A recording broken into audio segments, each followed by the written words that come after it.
জনগণ দেখতে চায় আপনাদের দেওয়া ওয়াদা আপনাদের মাধ্যমে বাস্তবায়ন হচ্ছে, এটা দেখতে চায়।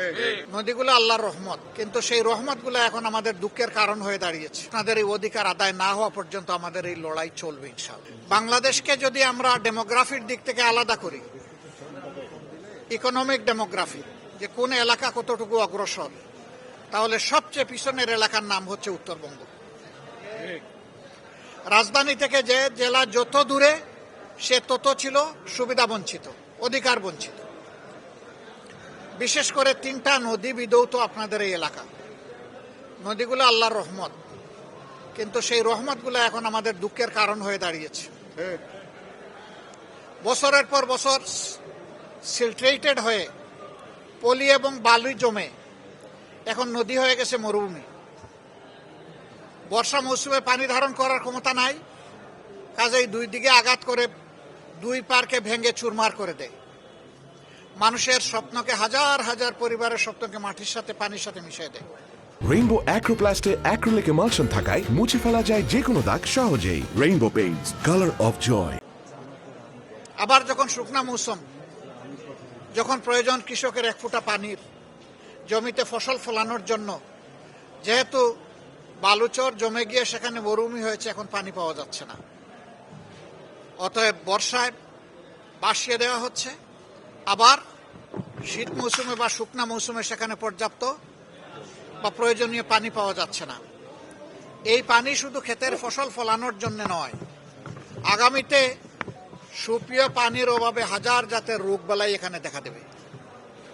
পানির আরেক নাম জীবন। এ জীবন শুধু মানুষের নয়, সমস্ত জীব বৈচিত্র্যের, গাছপালা, বৃক্ষরাজি, ফল ফসল যা আছে সবকিছুর জীবন হচ্ছে পানি। এই পানি বঞ্চিত করে কোনো এলাকা কোনোদিন বাঁচতে পারবে না। এই জন্য বিগত নির্বাচনের আগে আমরা আওয়াজ তুলেছিলাম, আল্লাহ তাআলা যদি আমাদেরকে সরকার গঠনের সুযোগ দেন, তাহলে তিস্তার বুকে প্রথম কুদাল মেরে এখান থেকে উন্নয়ন শুরু হবে ইনশাআল্লাহ।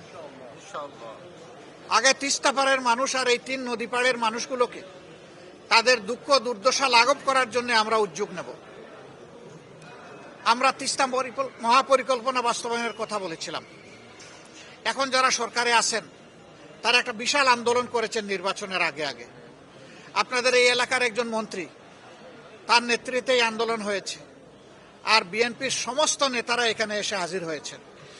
এমনকি এখন যিনি প্রধানমন্ত্রী, তিনিও কিন্তু ভার্চুয়ালি সেই মিটিংয়ে নিজেকে সংযুক্ত করে কথা বলেছেন। আপনারা লক্ষ্য করেছেন, সংসদে প্রথম অধিবেশনের শেষ দিবসে বক্তব্য ছিল আমাদের 2 জনের।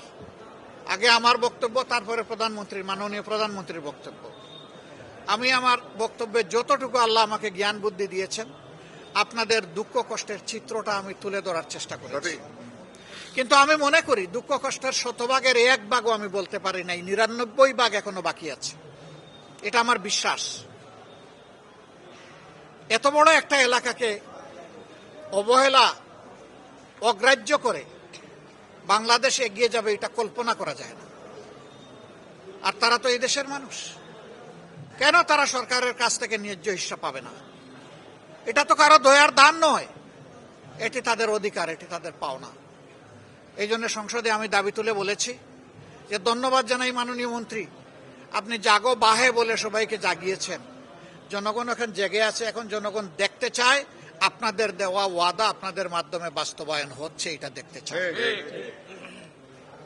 এর দৃশ্যমান বাস্তব বিশ্বাসযোগ্য অগ্রগতি দেখতে চায় জনগণ। কখন কবে এই উদ্যোগটা নেবেন?